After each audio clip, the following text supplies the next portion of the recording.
What's up? This is the Friday Sports Riot. I'm Ryan Hoppy. And I'm Ryan Stuppridge. If you want to call the show, it's 630-403-5200. That's 630-403-5200. And now, Ryan, who do we have on the phone line? From 670 The Score, you can hear him on 670 The Score. We have Joe Ostrowski on the phone line. Hi, Joe. What's up, Riders? What's up? We're doing pretty good. And now, before we get to some of the latest in Chicago sports, how did your show go last night? It went well. Let me think what happened. Yeah, it was weird because Lawrence, it was Bears All Access, and then it was supposed to be Lawrence 7 to 10, me 10 to 12. Then Lawrence got sick, so he called off. Yeah. And then surprisingly, the night before, DePaul beat Georgetown, so nobody was expecting a DePaul game. I know. What the heck happened there? I know. It had switched things up. So DePaul played at 6, and we had Bears All Access with Tom Thayer and Jim Miller. Then I was on from 9 to midnight last night. Now, tonight, I don't have a show. I usually have a Friday night show, but I've got the Doug Buffone roast going on. And then tomorrow I do have On the Air with Joe Colley from 1 to 5, and then Sunday I'll be doing our Score Selection Sunday show for college basketball. Cool. It sounds like you have a lot going on at 670. Now let's begin with the Bulls. What was your take as they blew out the Rockets last night? Pretty much what I expected. This is the Bulls we know and love, right? Yeah. I mean, this is just what they do.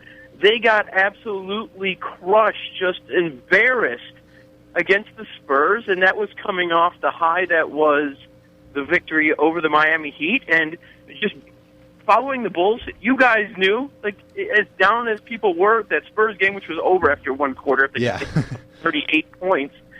But you guys know, following this team, you know what?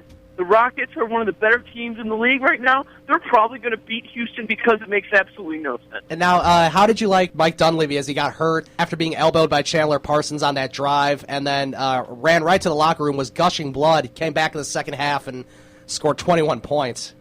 You know, I was talking about that with a couple of people at work last night when it was going down. Yeah. and I'm looking up and I see the gushing blood. And is it me? Or does it seem like a lot of players around the league, and I have no idea why, they don't seem to like Mike Dunleavy? I know. There's this weird vibe with him where a lot of players just don't seem to get along with the guy on the court. I've noticed that too. Yeah, it's really weird because it just does not seem like he's a jerk. But then, remember, one of those guys was DeMarcus Cousins after a game that was talking trash about him. Yeah. And everyone doesn't like DeMarcus Cousins. Let's be honest real quick. Oh, he's out of his mind. Yeah. And now, what was your take as Joakim Noah had another great outing against Dwight Howard? That's interesting. I know, right? It really was interesting because a lot of people in Chicago, and I disagree with these people, have been saying that Joakim Noah deserves MVP votes. And when you talk about MVP votes, that means you're talking about one of the 5 most valuable players in the NBA. When you're the third team in the Eastern Conference, as awful as it is, even though you are the best player, you are the leader, you've become the star of that team, you're not getting an MVP vote for me. I look at that West, and of course you have LeBron James over in the East. He's not getting an MVP vote for me, but it's tough. He's making an argument that he's better than Dwight Howard. He really is. But we know when the Bulls are at their best, when Rose is back, and you hope he is what he was when he left, that they're not going to be running the offense through Noah. He's not going to be as involved in the offense. I've wanted to get your take on this. So what do you think of Dwight Howard overall? I think he's a bit overrated because there's not that many great centers in the league, and I'm also a Lakers fan, so I hate how he treated the team last year. What is your take on D12? Well, yeah, there's no question about that. The position of center has gone away, and the NBA knows that, and that happened. They told fans that a couple of years ago when they decided that they were going to do away with the center position. They're just going to go with front court and back court in the All-Star games. Yeah. And when you have that conversation of best centers in the league, and one of the first few names that you bring up is Roy Hibbert, there's a problem in the league, okay? So, yeah, I mean, we can say Noah's in the conversation with best centers in the league. Does that mean much? Where is he on a championship team? With Noah being your second best player, can you win a title? The answer to that is still no, so does it really matter where he ranks among centers when the position is just full of pretty much garbage around the league. And wouldn't you agree he wouldn't be as good 10 years ago going up against Tim Duncan in his prime, Shaq, David Robinson, Hakeem Olajuwon? All those guys would have killed Noah every single night. Wouldn't you agree? Yes. Yes. Some people would call Noah a bum slayer, and I would tend to agree with that. Now let's move on to some college basketball. Now, locally, it hasn't been so good as Illinois had that devastating loss earlier today to Michigan, and Northwestern, they won last night. They'll play tonight, and hopefully that'll be a good win for them. But just overall, your take on just like it sucks, Ryan. College basketball. It sucks locally. You know it, and just say it. I know. It's awful. It's embarrassing that we're going to have another year where zero teams make the NCAA tournament, and 0 teams were even close to making a NCAA tournament. I know. mean, there might be 1 or 2 out of the 12 D1 schools in this state that actually just finished above 500. Right. It's absolutely pathetic. I know it is. Our neighbors to the east in Indiana, where basketball is actually king, one of the few states where that's the case, and you have the likes of Indiana, Purdue, Butler. Nobody. Right. Absolutely nobody getting in either over there. Notre Dame, they were awful. They finished below 500. Yeah. So what does that tell you? It tells you what's been obvious over years. We do have great high school basketball in this state. I wouldn't want to stay here either. I would go to Duke. I mean, seriously, if you guys were a McDonald's All-American, you're one of the best players in the country. Yeah. Are you going to Champaign? No. Are you going to Lincoln Park to play at DePaul? Nope. Although I wish they would. I'm a big DePaul fan, so. See, but you wouldn't. That's the thing. It's not fair for us to ask that. Right. And I get that, and, well, maybe one more year of Ollie. Maybe one more year. But I do understand that, the people that say that. But I always take a step back and think, you know what? I can't blame them. Because if I'm them, I'm not staying here. Do you think it's the right move for DePaul to build that big new arena downtown by McCormick Place, to draw in fans, and somehow the DePaul organization thinks that that's going to help the team? No. What helps the team is getting good teams. Again, it's the wrong answer. It's the conversation we've been having for decades, Ryan. And then, okay, this is going to change things around. Oh, this will do it. They're going away from where the students are. I know. Doing. It's better to have them at All-State. They have a lot of money. Stay in Lincoln Park where the students can actually walk over if you are any damn good. Okay, you're great. You got All-State Arena. Oh, now you're downtown. What does that do? You're going to bring in DePaul brings in tourists? Are you kidding me? You mentioned DePaul, and they don't know what you're talking about. They don't even know that's college. What is it like working with Lawrence Holmes as they just lose every single game, it seems, and every year they just suck? Well, Lawrence is long gone usually when that continues to happen, but Lawrence has been off a lot early on this year because he had a lot of vacation time that he had to use up. Is he just used to it? He gets upset, yeah.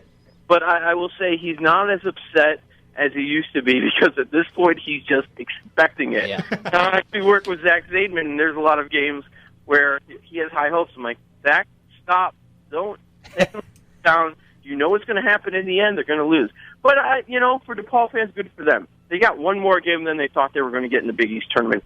So that was at least a little fun, but then Doug McDermott sticks it up your behind. And now, as Illinois lost to Michigan, do you think John Groch is the coach for this team, or is this going to be just another case of average basketball in this era? It's too early to tell. Yeah. I think he's going to be good. I like some of the roads he's made connections with Chicago.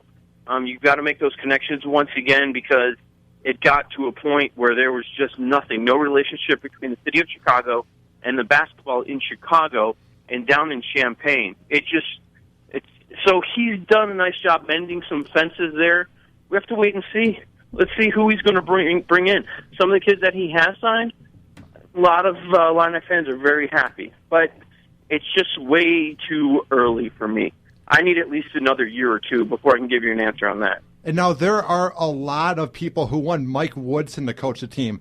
Would this What ever team? even happen? Illinois. I heard B&B Who? talking about it. Who? A bunch Who? of fans down in Champaign want Mike Woodson to coach his team when he didn't do that much with the Hawks, and he's been an embarrassment in New York. What is wrong with these fans when they want him to coach down in Champaign? Am I right?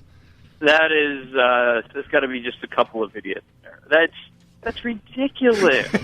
Right? I couldn't believe it. Mike Woodson, what? Oh, and he's going to bring in her over with the Knicks, so they're going to get there's an NBA coach. Get out. He's going to be on the recruiting trails. Get out of here. No, Gross may be the right answer, but we just have to wait and find out. And let's not forget. I mean, it is not easy. When you make that jump into the Big Ten, you can't expect it to be turned around in 2 years when you're talking about going against a Bo Ryan every night, a Tom Izzo. You look at John Beilein in Michigan. I mean, you can talk about him as one of the better head coaches in the country now, and he doesn't get the respect that he deserves. Now, before we let you go, Joe, where can we find your work online and on the radio and stuff? You can follow me on Twitter at Joe0670. Guys, but the news of the day, you're not jacked about Peanut Tillman. That's what I'm most excited about today. Real quick, what is your take on that as he signs a 1-year deal for the Bears? It's great. I saw yesterday, I believe it was yesterday morning, when he left Tampa without signing a contract, and taking a look at the money that they had available, and I think it's in the $7 to $8 million range, and the Bears might have some more money that opens up because I expect them to cut Earl Bennett. That'll save $2.5 million. I think they'll get rid of Eric Weems because of Dominic Hickson signing. That's just a special teamer there, and they save another $1 million by getting rid of Eric Weems. It's interesting. I mean, going into the free agency, there were only 5 teams that had less money to spend than the Bears, and the Bears are finding ways with the cutting of Peppers and Michael Bush. Yeah. And see a couple other big moves. I love the Peanut Tillman move. Absolutely love it. And $6.5 million. He made $8 million last year. Peanut gets it. He wasn't available last year with the injury. He had to take a big-time pay cut, and he wants to be here. He wants to finish his career with the Bears. The Bears want him, and it's perfect. They had one starting corner before they made this signing, and that was Tim Jennings. And Tim Jennings is a good player, but we're not talking about elite players in the league. Like, not even close, not in the same atmosphere of some of the best ones around, like Darrelle Revis, who signed with the Patriots. Not even close to there. Secondary still needs a lot of work. I know they signed Ryan Mundy as safety, and the MD Jennings signing was just competition. And a lot of people think he's really not that much better than Conti or Major Wright, to be quite honest. That's just competition there. So that's a nothing as far as the signing from the Packers. But they still need another safety or two. They may be okay at corner because they have a couple nickel guys in Kelvin Hayden and Isaiah Fry. But this was huge. But, again, he's got to stay healthy for the season. yes, we will have to wait and see as the Bears season is just 5 months away and time will fly. Anyway, Joe, thank you for coming on the show. We would love to have you on again. Make sure you ask Wing Randazzo where he was last night. Okay, sounds okay, good. I'll be sure to do that. Because I look back there for the first update at 9:30, and I don't see a Wayne Randazzo. Like, where is he? And and also, are you going to the celebrity roast tonight? Yeah. That's why I'm not doing my usual Friday night show. Okay. I'll be at the roast. Yeah, I'm leaving in, I guess, a couple hours. I don't know how long it's going to take to get all the way over to Des Plaines, but yeah, I'll be there. And I may tweet updates and my commentary on some of the roast. Please do. Okay. We'd love to see that. Joe, thank you for coming on to Friday Sports Riot on SportsTownChicago.com. You got it, guys, and I don't want to hear Hoppy leaving early again, all right? Okay. Or maybe I'll fall asleep on the air. See you, Joe. And that was Joe Ostrowski of 670 The Scores. He was on the Illinois Center for Broadcasting hotline. You want to call the show and talk about everything Joe just said. It is, Ryan, what's the number again? I just got, memory loss or something. That's too bad. Hopefully it bounces back. Oh, jeez. Who am I? 630-403-5200. 630-403-5200. And we will be right back on the Riot of Sports on a Friday afternoon.